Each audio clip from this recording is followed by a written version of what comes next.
social media hadda waxa ku jirta gabadh la yiraahdo Faarax Ciisho faaraxoo dhan waa ciilan yahay macal aniga nimanka fiidiyogan duubay waan ciilanahay waxaan fiidiyogan u soo duubay waa ciilkaas sababtoo ah faaraxoo dhan baa ciilan aniguna waxaan ka mid ahay faaraxyaasha ciilan maadaama faarax Soomaaliyeed ahay marka gabadhan waxa la dhahaa Faarax Ciisho faaraxoo dhan bay ciishay gabadhan waxa social media soo dhigtaa nolol qurux badan macnaha nolol uu qof walba oo Soomaaliya uusan haysanin hoteelo cuntooyin dar boorsado meel qurux badan manaha waxyaabo uu qofka normalka ah ee 9 to 5 ka shaqeeyo shaqooyinka caadiga ka shaqeeyo uunan haysan maanta ay social media dhexdeeda dhaxday waxaan hayaayiga qabta dadkii oo dhan waa yaabeen saabiilay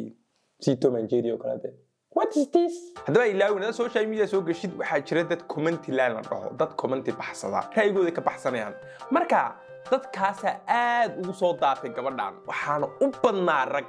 marka sababtay gabadhan magaca Faarax Ciisho u baxsatay waxa weeyaan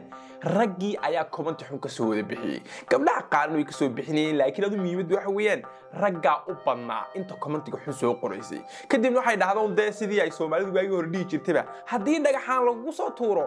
dadka dhagaxaanta ku soo tuuray hal dagaalin dhagaxaanta qaado oo guri ka dhiso mana waa maahir dadan garaneyn maanta ku barayaaba maahir waay soo marka gabadhaasi ismeen dibin meel xanaaqin ee waxay baxsatayba Faarax Ciisho anu marka waan ciilanay hadda waan xanaaqsanahay inkastoo aan ku jirin dadka ka soo horjeesta badana xubnu sheegay laakiin dadka ma soo horjeesto anu hater me soo taa waxaan ku heyd gareeyo dadka ma garanayda laakiin wax baan diidaa waxna waan dooraa diidaanku iyo doontaanku wax jirade mid kale gabadhan Safacal Khayre ayaa ugu qornaan jiray social media waagi hore dadku waxa u meelin jireen Khayre inuu dhalay laakiin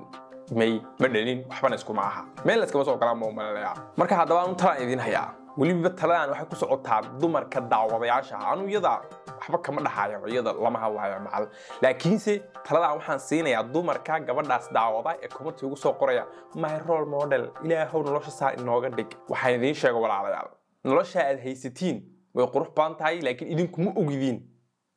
marka idinku cilnaa nolosha aad haysatiin way qurux badan tahay laakiin idinku ma ogidin mid kale Soomaalideenu u fiirsi wuxuu ugu dhaafay moogta waxay gaareen heer macal ay dhahaan horta bal adu yara sug cameramanku yaa waay qofkan ku duubay maalin walba yaa waay macal cameramanki bay rabaan inuu ogaadaan qofku yahay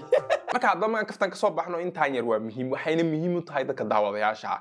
qof walba oo social media ka aragtid nolosha uu ku soo bandhigo fallan ha aamilin midda kalena dadka lacagta leh wax ma spoil gareeyaan way aamusan yihiin waxyaabo la yaab leh ma soo dhigayaan sababtoo ah ma rabaan dadku inay ogaadaan in lacag leeyihiin dadka caanka ilaahay hal wax uu dib yareeyay baa jira wax walba bilaash bay ku helaan mana kafeegi waa bilaash cuntadii waa bilaash hoteelkii waa bilaash dharkii waa bilaash maadaama ay meeshii xaysiinayaan oo wixii lagu xaysiinayo wax walba bilaash baa lagu siiyaa horta inta ogaada marka wax walba oo ay soo sawiraan iyagu ma lahan ee way xaysiinayaan marka qofka inuu aadamkii hotel buu soo sawiri karaa hotel qurux badan oo weyn buu soo sawiri karaa